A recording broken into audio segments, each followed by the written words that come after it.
Years ago, I remember reading a case. I was working in London, doing a lot of work in areas of London. I remember coming across the story, the Demola Taylor story. Recall Demola Taylor? His son got murdered, and it was a horrific crime, and a really sad thing to come across. Incomprehensible. You couldn't imagine anyone doing that to somebody else. And when they interviewed the parents, the father of Demola said, "Well, I forgive the people who did what they did." And he set up a foundation, and they said, "Well, the foundation that you're setting up, what's it aimed to do?" He said, "Well, so it doesn't happen again. As a result of what's happened, if we could do something so it doesn't happen again, then it's job done." And to find that sort of inner strength is unbelievable. You couldn't fault him for wanting to do whatever he wanted to do under them circumstances. And I think ultimately cause and effect is key. I've come across a lot of people who, under whatever set of circumstances, they pick themselves up and they go again. Sometimes it is difficult, sometimes they don't get the right cards, they're able to go again. Particularly in sport. Some people who they have a series of injuries, a series of illnesses, a series of situations that don't go their way, yet they get up, they get back on their horse again when they fall down and go again. And an exercise I'd like to do, I'd like you to think, a bit of thought provocation here, just for 1 minute, think of a couple of areas that you live your life through cause, and maybe a couple of areas where you might be living at effect. You might be living at this part here, maybe not fulfilling your level of potential in the way that you could do by exercising choices you may have. Okay, so I'm just going to give you a couple of minutes to have a think through and see what we can come up with. I think all of us at one point in our life or another work at both levels, and the key is that when we are working at certain levels, to recognise that and exercise our choices and go forward. And it can be difficult at times. I mean, years ago when I'd spent however many years, 12 years training as hard as I can, and I wasn't the most naturally talented athlete, I'd got to where I'd got to by training day in, day out as hard as I possibly could. Incurring an injury and having to give it all up just when I was fulfilling some of my potential, just when I was working on the international circuit, just when I was aiming to go to the 2000 games, that was my dream, my ambition, just when it became a reality, bang, it's all taken away. And at that point there, I just wanted the world to swallow me up. I thought, well, that's not going to do me any good, or people around me any good. So I felt to go forward, one of the things I could do is take the knowledge I have and help people, teach people who are of similar ilk to myself to move forward when they get the chance as well. So we have got choices, and there's not a day since that I don't think what could have been, because you do, we're human, we do that. I wouldn't stand and say no. There are times you do think about these things, but the main thing is that you look back, and I think that there are turning points in our lives where, as hard as it seems at the time, we look back and think, well, if that didn't happen, maybe I wouldn't be doing this, and maybe I wouldn't be having the impact I'm having too. So they're the keys. So the first step is about taking responsibility. The second key step is realigning yourself. And the key points here is your mission, what's important to do to you, our identity, our values, our beliefs.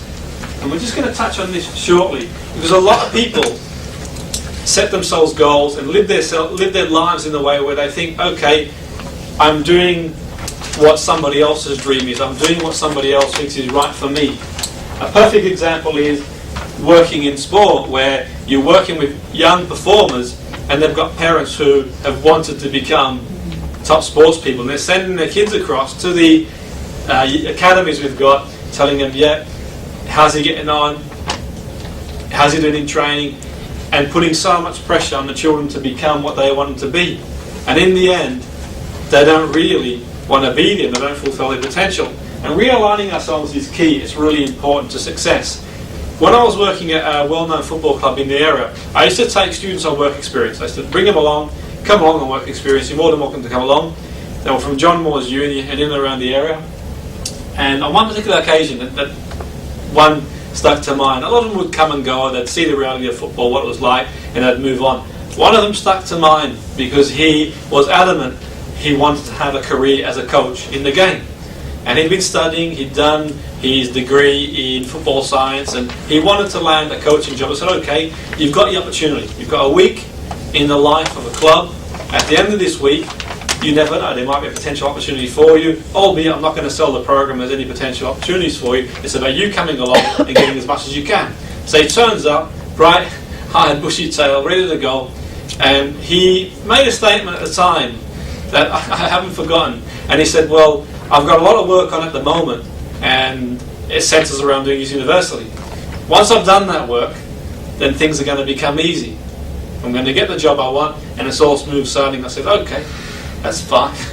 So I asked him to report in for training at 7 in the morning because we had a lot of work to do in and around the club. And then the day would go till 7, 8 in the evening sometimes, long days because there's a lot to do in and around the club. The week went on. We're looking at maybe a 50 or 60 hour week, and it went on. And then the game, Saturday's big day, match day. The student came along to match day. It was a big day for us, big game. We were locked in a relegation battle. The loser could go down to the division underneath, and that would be a catastrophe. My role at the club was brought in to help keep them up, and we'd worked very hard. So it's a big game coming up, and you can imagine a lot of emotions, a lot of tension running. You could cut the atmosphere with a knife. The game doesn't go our way. We get beaten. And what we had in place was a mechanism where whatever happened, we'd prepare for the next game. And I asked the student, I said, okay, can you go and get these, we had these ice baths which helped to speed the metabolism so we could recover faster, which is a scientific thing. I said, could you fill the ice baths for me while I just go speak to the coach and manager to get an idea of what's gone wrong, what's gone right, and what we need to do come Tuesday. So he's getting it done. And you can imagine the change room, a room about this size here. And within the change room, we've got another room there where the ice baths are away from the actual where we sit down. So the student went in there, he'd done the ice baths for us, and we walk into the room, and there's a stunned silence. All the players come back in, and then you could hear a pin drop, and everybody's waiting for the manager to bell at the top of his voice until we hear some rattling going on in the door. And as the door begins to rattle, I thought, oh no. Let me guess who's in there. The manager walks to the door, flings it open, and says, off the top of his voice, who in the world is making that rattling noise? Who in the world is in there? The student went red, and he just wanted the ground to swallow him up.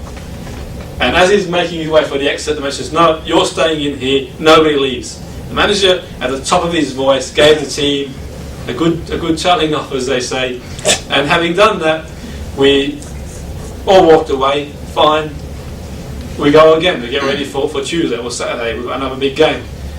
Everyone left, and I said to the student, I said, are you coming in tomorrow? He says, tomorrow, Sunday. I said, yeah, because we've got a game on Tuesday, we need to do some swimming, we've got to recover, and we've got to go and win the game on Tuesday. He says, well, I'll give you a call about that, I'm not so sure. So I speak to him later on, I says, well, you coming in tomorrow because we're going to be swimming? He says, no, you know what, this football thing's not for me. I says, okay, is there any specific reason why it's not for you? He said, well, I'd much prefer to be a teacher, it's a far easier job. So I said, okay, maybe we'll get some work experience there. And the amazing thing is, and it dawned on me at the time when has anyone ever done logical levels in NLP? Okay, so logical levels in NLP, we talk about different key aspects of being able to identify different aspects of what's important to us in going forward. And it dawned on me at that time that people like the idea of doing something, they like the ideology of it, they don't actually like the doing. I think in his mind, what he thought was going to be beneficial for him, and his statement was, is going to be smooth sailing afterwards. I think he envisaged fast cars and houses and glamorous model girlfriends, all alike really. And the reality was far different to what he expected. And anyone going into the job, and it is a fantastic privileged job to be in, albeit very stressful and pressured at times, it is a difficult job just like any other job to get into.